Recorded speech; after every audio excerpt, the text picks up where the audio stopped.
അൻവർ സാദത്ത് ഇപ്പോൾ തൃശ്ശൂരിൽ നിന്ന് പോട്ടെ, അപ്പോൾ അങ്കമാലിയിൽ നിന്ന് ആലുവ എത്താൻ വരെ വലിയ ബുദ്ധിമുട്ട് നേരിട്ടുകൊണ്ടിരിക്കുകയാണ്.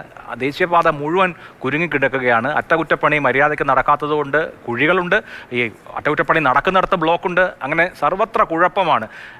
ജനപ്രതിനിധികൾക്ക് ഇതിന് എന്തെങ്കിലും ഉത്തരം കിട്ടുന്നുണ്ടോ? ഞങ്ങൾ പലവട്ടം NHന്റെ ആളുകൾ മീറ്റിംഗ് വിളിക്കാറുണ്ട്, കളക്ടർ സാന്നിധ്യം വിളിക്കാറുണ്ട്. ഇതോടെ ഞങ്ങളുടെ MP ശ്രീ ബെന്നി ബെഹനാൻ വിളിച്ച് സംസാരിക്കാറുണ്ട്.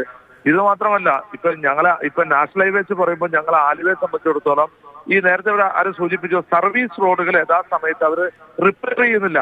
പലപ്പോഴും നമ്മൾ സർവീസ് റോഡുകൾ നന്നാക്കാൻ പറയുമ്പോൾ നാഷണൽ ഹൈവേ ഇങ്ങനെ ലാഗ് ചെയ്ത് പോകാന്നല്ല, മഴക്കോ അല്ലെങ്കിൽ ഈ കുഴികൾ വരുമ്പോൾ അപകടം ഉണ്ടാവുമല്ലോ, ഈ കുഴികൾ യഥാസമയത്ത് അടക്കാൻ ഇവർ വില്ലിങ് ആവുന്നില്ല.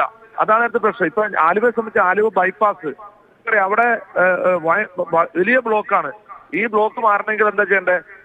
ഒന്നല്ലെങ്കിൽ ഒരു എലിവേറ്റർ ഹൈവേ വരണം, അല്ലെങ്കിൽ സ്വാഭാവികമായിട്ട് ഞങ്ങൾ പ്രപ്പോസല് നിതിൻ ഗഡ്കരിനെ കണ്ട് ഞാനും ബെന്നി ബെഹനാനും 2 വട്ടം കണ്ട് നേരിട്ട് അദ്ദേഹത്തോട് പറഞ്ഞു. കേരളത്തിലെ നിയമസഭയിൽ ഞാൻ മുഖ്യമന്ത്രിയെ ശ്രദ്ധയപ്പെടുത്തി. ഇതെല്ലാം ചെയ്തിട്ട് നമുക്ക് റോഡ് സുഗമമായി പോകണം. കാരണം നമ്മുടെ വാഹനത്തിന്റെ പെരുപ്പം ഒരു ദിവസം കൂടി വരികയാണ്. നമ്മുടെ ഒരു വീട്ടിൽ തന്നെ 1ഉം 2ഉം വാഹനമായിട്ടാണ് നമ്മൾ പുറത്തേക്ക് ഇറങ്ങുന്നത്. അപ്പൊ അതിനനുസരിച്ച് ഗവൺമെന്റുകൾ അത് റോഡ് സംവിധാനം ഏറ്റവും സുഗമമായി മുന്നോട്ട് പോകാൻ, ഒരു നാടിന്റെ വികസനം എന്തെന്ന് വെച്ചാൽ റോഡ് സംവിധാനങ്ങൾ ഏറ്റവും സ്മൂത്തായി വാഹനങ്ങൾ പോകാനാണ് നമ്മൾ ടാക്സ് കൊടുക്കുന്നത്, ഇതൊക്കെ കൊടുക്കുന്നത്. പക്ഷെ അതിനുള്ള ഫെസിലിറ്റീസ് കൊടുക്കുന്നില്ല. ആലുവയിൽ തന്നെ 3ാമതൊരു ബ്രിഡ്ജ് ആവശ്യപ്പെട്ടു, അല്ലെങ്കിൽ ഒരു എലിവേറ്റർ ഹൈവേ ആവശ്യപ്പെട്ടു. ഇതൊന്നും ഈ 2 ഗവൺമെന്റുകളും ഒരു അനങ്ങാപ്പാറ നയം തന്നെ പറയാം സാർ. ചിലപ്പോൾ ഇവരെ കാതുകൾ കേൾക്കുന്നില്ല ഗവൺമെന്റിന്റെ. അത് ഈ ഉറങ്ങുന്നതിനെ വിളിച്ചെണീപ്പിക്കാം, പക്ഷെ ഉറക്കം നടിക്കുന്നതിനെ വിളിച്ചെണീപ്പിക്കാൻ പറ്റും നമ്മുടെ നാട്ടിൽ പറയൂലേ. എന്തൊരവസ്ഥയാണ് കേന്ദ്ര ഗവൺമെന്റുകൾ, നാഷണൽ ഹൈവേ അതോറിറ്റിയുടെയൊക്കെ ഉള്ളൊരു സമീപനം. അതുകൊണ്ട് വലിയ വ്യാപകമായി പ്രതീക്ഷ. ഇപ്പൊ ടോള് പിരിവ് സുപ്രീം കോടതി ഇടപെട്ട് അത് സ്റ്റോപ്പ് ചെയ്യിച്ചു.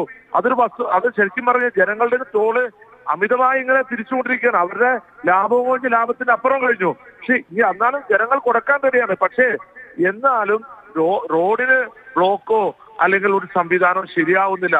അത് ഗവൺമെന്റുകളുടെ അനാസ്ഥയാണ്. നാഷണൽ ഹൈവേ അതോറിറ്റി എന്ന് പറയുമ്പോൾ കേന്ദ്ര ഗവൺമെന്റിന് അവിടെയൊക്കെ ഞങ്ങളെപ്പോലെ ജനപ്രതികൾ നിയമസഭയിലും ഒക്കെ പറയുമ്പോൾ സംസ്ഥാന ഗവൺമെന്റ് അതിനകത്ത് ഇനിഷ്യേറ്റീവ് എടുക്കണം.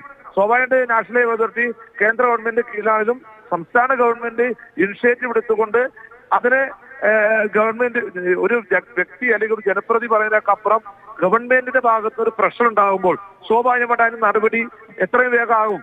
അപ്പൊ അതുകൊണ്ട് ഈ അനാസ്ഥ വെടിഞ്ഞ് നാഷണൽ ഹൈവേ എന്നല്ല, ഇപ്പൊ നമുക്കറിയാം എപ്പോഴും എല്ലായിടത്തും കുരുക്കുകളാണ്.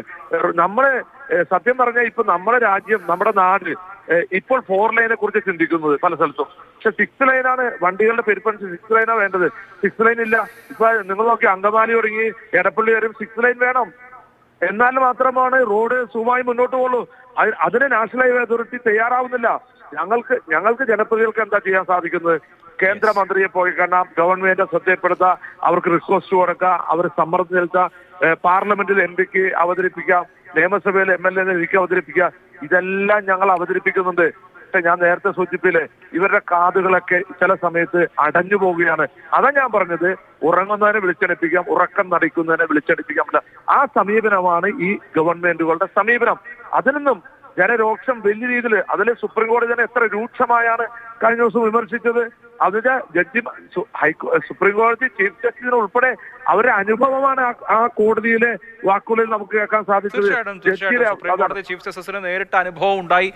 അതുകൊണ്ടാണ് അദ്ദേഹത്തിന് പോലും പറയേണ്ടി വന്നത്. അപ്പോൾ സാധാരണ ജനത്തിന്റെ അവസ്ഥ എത്രയോ കാലമായി ഇത് സഹിക്കുകയാണ്. അപ്പോൾ ഇതൊരു മണ്ണുത്തി ഇടപ്പള്ളി സ്ട്രെച്ചിന്റെ മാത്രം കാര്യമല്ല, എറണാകുളം തൃശ്ശൂർ റൂട്ടിൻ്റെ മാത്രം കാര്യമല്ല, കേരളത്തിലുടനീളം ഈ പ്രശ്നമുണ്ട്. പലയിടത്തും ദേശീയപാത പണി നടക്കുന്നതിൻ്റെ ഗതാഗത കുരുക്കും കുഴികളുമാണ് എങ്കിൽ സംസ്ഥാന റോഡുകളടക്കം കുഴികളുണ്ട്, മഴ മൂലമുണ്ടായ കുഴികളുണ്ട്. ഇങ്ങനെ അടിമുടി ദുരിത യാത്രയാണ്. ഒരിടത്ത് നിറങ്ങിയാൽ ലക്ഷ്യസ്ഥാനത്ത് എപ്പോൾ എത്തും എന്നുള്ളത് നമുക്ക് ഒരു ഊഹവുമില്ലാത്ത അവസ്ഥയാണ്. എന്തായാലും ഇത് കാണേണ്ടവർ കാണട്ടെ, കാണണം എന്ന് വിചാരിക്കാം.